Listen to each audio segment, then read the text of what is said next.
você que agora acompanha a programação da TV Candidez, estamos iniciando mais um programa Espírita Nova Era, programa que é uma realização da AME, Aliança Municipal Espírita de Divinópolis. Como já é de conhecimento de todos nós, o objetivo desse encontro é favorecer o entendimento da doutrina espírita através das respostas que o Consolador Prometido tem para diversos temas que nos acometem, que muitas vezes são causa de angústia, causa de pouco entendimento. Então, esses encontros objetivam levar até você o entendimento de vários temas da nossa proposta acerca dessas respostas para a vida. E no encontro de hoje, o tema é muito importante porque se trata de uma necessidade básica de convivência. É o tema a paciência. E para estar falando conosco sobre esse tema, que inclusive está presente no Evangelho segundo o Espiritismo, nós convidamos a nossa amiga Shirley Milagros. Seja bem-vinda, Shirley. É um prazer. Bom dia.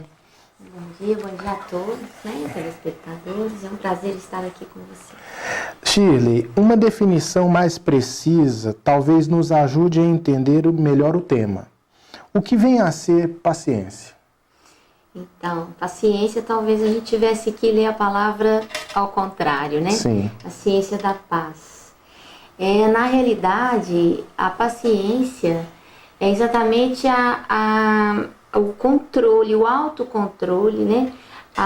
É todo o movimento que a consciência faz em sentido contrário à violência, à agressividade e à ira, né? Isso é basicamente o conceito de paciência.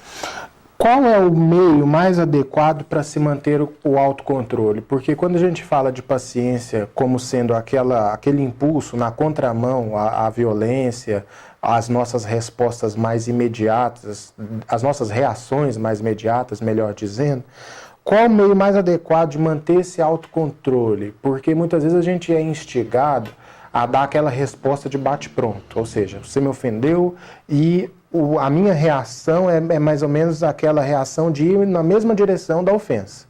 Exato. Então, como desenvolver? O autocontrole, na realidade, ele é um trabalho ele é realizado ao longo do tempo.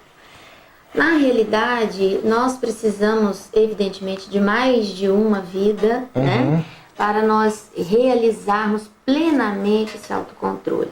Mas o autocontrole, ele precisa de algumas bases. E o primeiro item seria o autoconhecimento.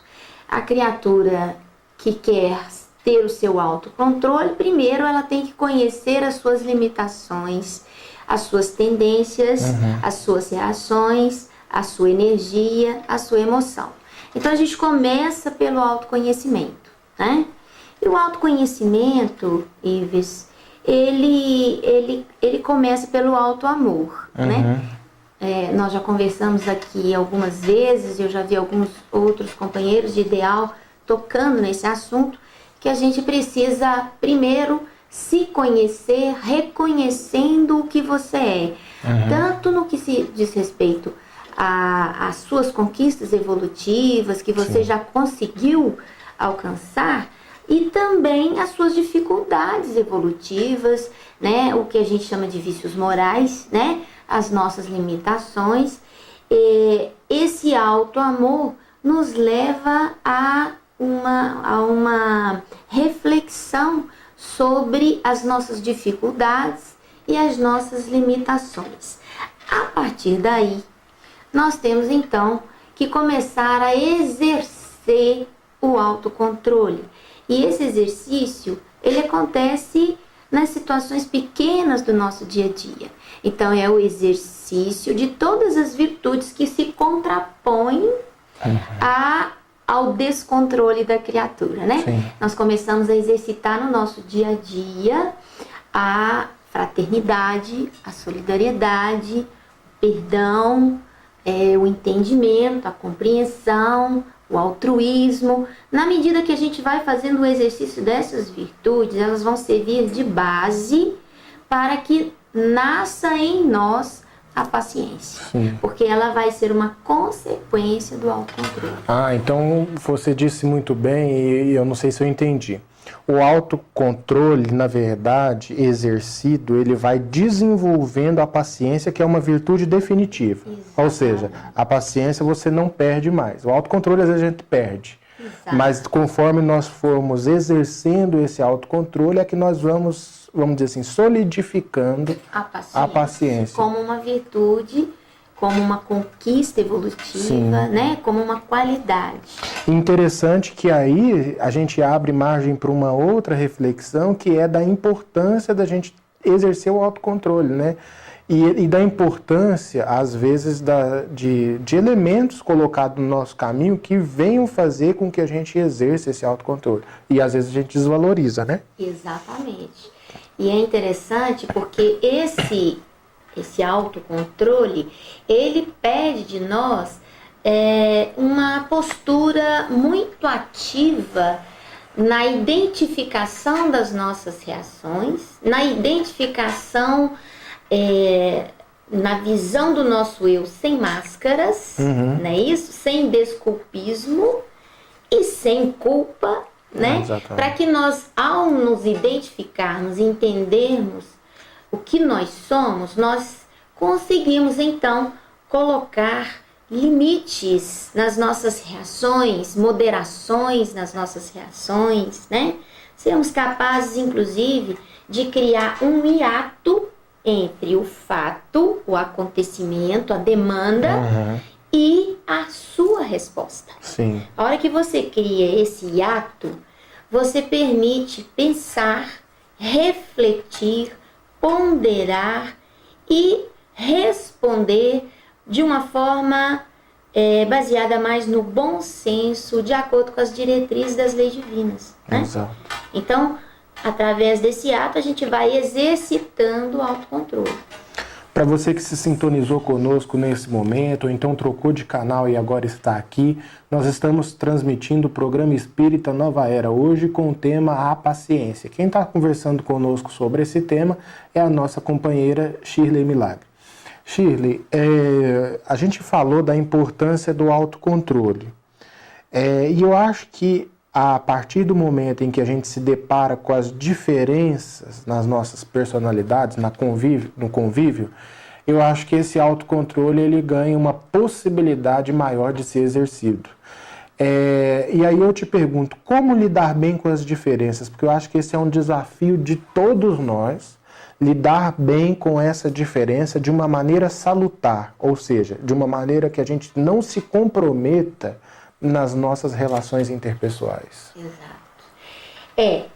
Isso é uma questão, eu diria assim, que é a questão básica que faz com que nós façamos a nossa trajetória evolutiva de uma maneira mais equilibrada.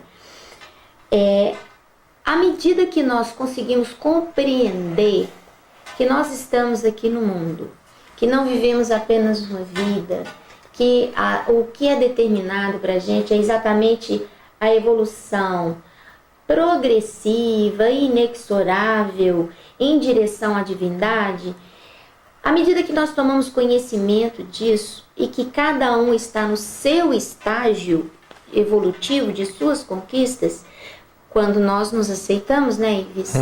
Quando nós nos aceitamos e aceitamos as nossas dificuldades e as nossas virtudes, naturalmente, nós seremos capazes de ter um olhar para o outro com a mesma ternura e com o mesmo acolhimento e com a mesma misericórdia que nós aprendemos a ter conosco mesmo ao nos conhecermos.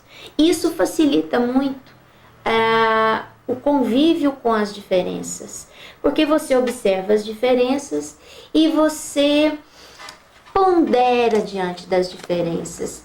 O fato de nós não entrarmos em choque com as diferenças não significa que nós aceitemos as diferenças que são retrato do desequilíbrio e da falta da divindade dentro de si como algo normal, né? Ou como algo que deve ser bem aceito e acolhido e não deva ser orientado, educado, né? O fato de você não entrar em conflito não significa que você está sendo permissivo ou que você está de acordo com aquilo que está sendo colocado. Inclusive, tem até uma passagem que diz que o conflito, ele é até salutar, o confronto é que não. Isso. E que a gente precisa, assim, às vezes, vivenciar dentro de um clima conflituoso, no bom sentido, porque o conflito é o quê? Nasce da diferença. Você pensa diferente que eu, então a gente, claro que ao expor as nossas ideias, vamos entrar numa espécie de conflito. Agora, quando há o confronto, existe a reprovação na convivência. Por quê? O confronto é quando eu tento te diminuir, é quando eu tento impor a minha ideia perante a sua, não respeitando a multiplicidade de quem pensa diferente. Então, eu acho que também essa questão do convívio marcado pelo conflito, mas com a ausência do confronto, é algo extremamente salutar para a nossa convivência. Eu acho que, inclusive, é uma mola propulsora, né? É aquele cadinho efervescente que Emmanuel fala no livro Vida e Sexo, quando ele vai dizendo que a família, né, onde é o núcleo familiar, é o principal local dos maiores conflitos, né? Mas é ali que vai se construindo e se reconstruindo as relações, exatamente aprendendo a conviver com as diferenças. Né? E assim, a paciência, muitas vezes, a gente considera ela como o oposto da ira, né? Da raiva. Né? A ira e a raiva, elas nascem de uma situação psicológica que nós precisamos vencer, que é o nosso ego. Toda vez que o nosso ego se sente ferido em seus interesses, ferido em suas ambições, em seus desejos, o desejo não atendido, ele muitas vezes vai reagir de maneira intempestiva. Né? E essa maneira intempestiva, muitas vezes, através da ira e da raiva. É justamente a pergunta que eu ia te fazer agora. Quais as consequências da raiva, ou até mesmo do ódio, para o espírito, ou até mesmo para o organismo físico? Então, a ira e a raiva, ela descarrega no nosso corpo físico, na nossa casa mental, uma série de alterações que vão concorrer para o desequilíbrio orgânico e psíquico. Organicamente, a gente pode dizer que toda vez que nós estamos irados, nós estamos com raiva, nós voltamos o nosso corpo, a nossa biologia, para a situação de perigo iminente, para uma situação de medo e de perigo. Então, liberamos uma descarga de hormônios, que a gente pode citar a adrenalina e o cortisol como os dois principais, que promovem uma série de alterações no organismo, como se fosse preparando o organismo para um momento de muito sofrimento, ou um momento de fuga, um momento grave de ameaça à própria integridade física, né? Isso é bom quando acontece ocasionalmente. A questão da sobrevivência, né? A questão da sobrevivência. Agora, quando eu descarrego esses hormônios diariamente através do meu mau humor, né? Da minha conduta intolerante, eu vou submeter o meu organismo a vários tipos de problemas que passam pelo hipertensão arterial, imunodeficiências, até chegar mesmo no aparecimento de tumores, né? Então, na verdade, a saúde física, ela começa pela saúde psíquica. Quando o corpo está bem, a mente não está, o corpo vai sofrer. Certamente vai adoecer, vai se enfermar. Eu vejo também a necessidade do altruísmo nesse momento, porque às vezes, porque uma virtude está entrelaçada com a outra, porque quando nós falamos de paciência, a gente está falando de uma virtude atrelada a ela, que é a questão do perdão. A gente for lá no Evangelho segundo o Espiritismo, Bem-aventurados os mansos e pacíficos, capítulo 9, lição intitulada A Paciência, eu acho que no segundo parágrafo diz o seguinte: que a caridade que consiste na esmola é a mais fácil de todas elas. Porém, existe uma mais difícil e, consequentemente, mais meritória. Perdoar aqueles que Deus coloca em nosso caminho para ser instrumentos do nosso sofrimento e colocar nossa paciência à prova. Então, olha para você ver. Quando a espiritualidade coloca perdoar aqueles que Deus coloca em nossos caminhos, ou seja, se Deus colocou no seu caminho, quer dizer, quem que é você para tirar? É o que você precisa. É o que você precisa. Então, o que ocorre? Que Deus colocou, se Deus colocou ali, ou você perdoa e é aprovado no teste, ou você não perdoa e desrespeita uma determinação divina. Então é por isso que ali no Evangelho ele coloca a questão do perdão atrelado à condição da paciência. Porque ser paciente é ter uma capacidade de perdoar diariamente. Exatamente. Não é mais ou menos por aí? É. E esse perdão não é o perdão unicamente do esquecimento, né? Ah, já esqueci. Não. É o perdão do entendimento. É de você... Às vezes a gente acha que quando nós nos tornamos cristãos, nós devemos do dia para a noite deixar de ter as emoções naturais que derivam da nossa inferioridade moral. Sim. Então sentir raiva, sentir medo, né? Estar irado, isso são situações, são emoções primárias que a gente está atrelado, né, na nossa evolução e que nós estamos em processo libertatório, né? Estamos em processo. Isso não é um fato vencido, porque se fosse vencido, nós não estaríamos sendo provados. Exato. Não é mesmo? Então, são conquistas que são feitas a passos, vamos dizer, passo a passo, um pé após outro, né? E sentir a raiva em um determinado momento de irritação, isso é compreensível dentro do nosso estágio evolutivo. O que não é compreensível?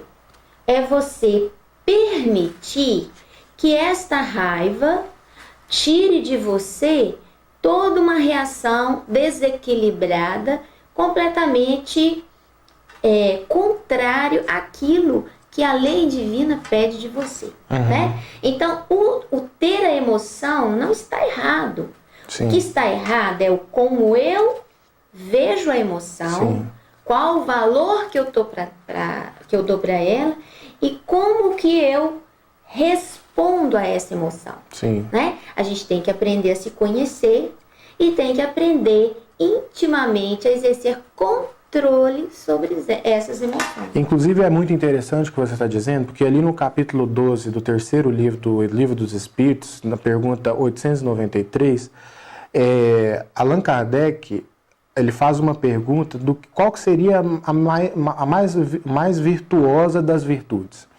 E dentro da resposta da espiritualidade, a gente vai ver que ele diz que toda vez que existe alguma propensão a resistir ao mal, há a virtude. Então, quando você fala que não é a ausência do sentimento, mas é a sua capacidade de responder positivamente a ele, eu vejo muito nesse sentido, da capacidade que a gente tem que ter de resistir às inclinações. O que faz um homem virtuoso, às vezes a gente acha, quando fala homem virtuoso, ou mulher virtuosa, nós pensamos em santidade, não é?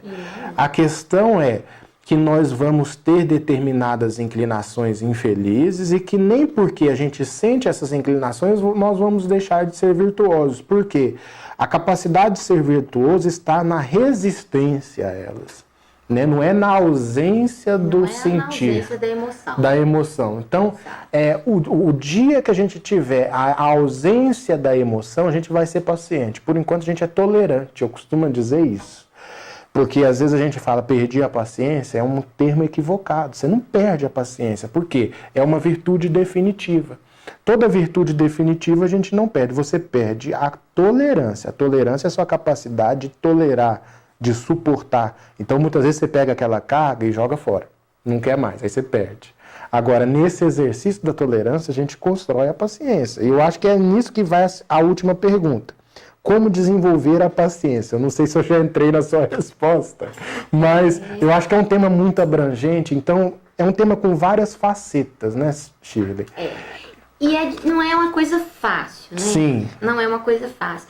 Porque, na verdade, a paciência, ela está muito atrelada à conquista do self, né? E à eliminação do ego, né?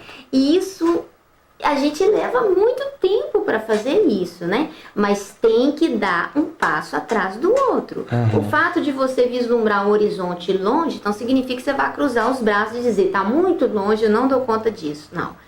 Eu preciso caminhar, tá longe, mas eu quero ir e eu vou persistir, né? Eu acho que a conquista da paciência começa pelo autocontrole, como a gente já colocou, o autocontrole pelo autoconhecimento.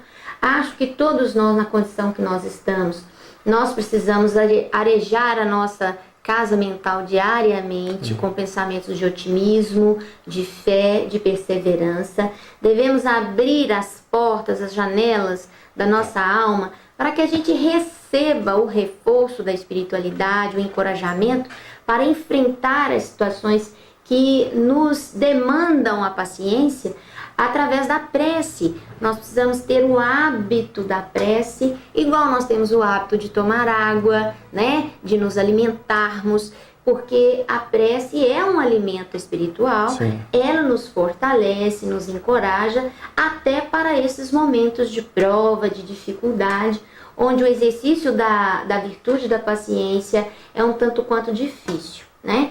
E a gente sempre tem que dizer que o Evangelho de Jesus, quando Jesus fala, bem-aventurados os mansos, porque herdarão a terra, bem-aventurados os pacíficos, porque serão chamados filhos de Deus, está lá em Mateus 5, ele já está estabelecendo uma lei para todos nós, né? Sim. Lá no Evangelho segundo o Espiritismo fala, Jesus estabelece como lei a aquisição da paciência como virtude, né? Para as conquistas evolutivas, para o progresso.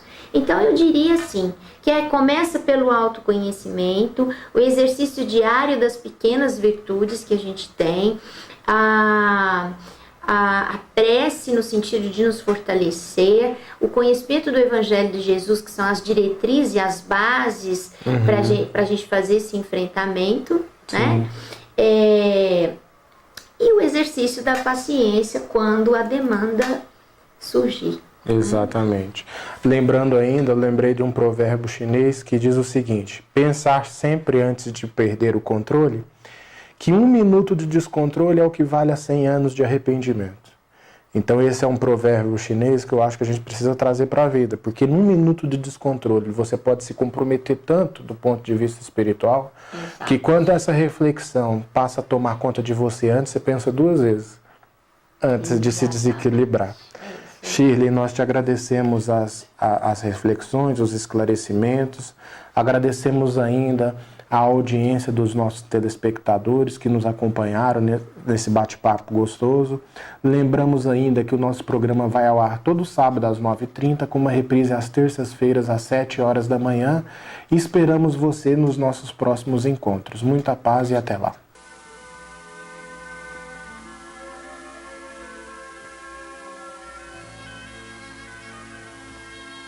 Cultivando paciência.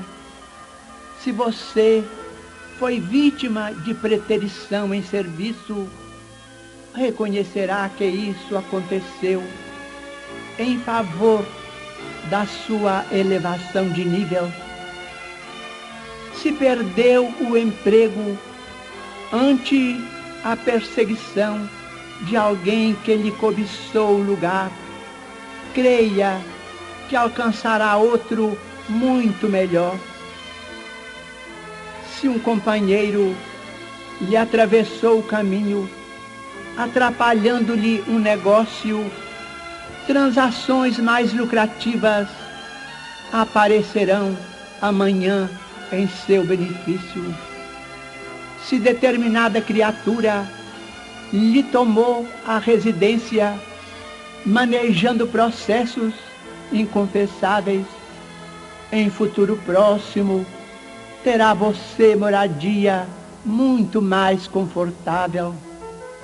Se um amigo lhe prejudica os interesses, subtraindo-lhe oportunidades de progresso e ajustamento econômico, guarde a certeza de que outras portas se lhe descerrarão mais amplas aos anseios de prosperidade e de paz. Se pessoas queridas lhe menosprezam a confiança, outras afeições muito mais sólidas e mais estimáveis surgirão a caminho, garantindo-lhe a segurança e a felicidade.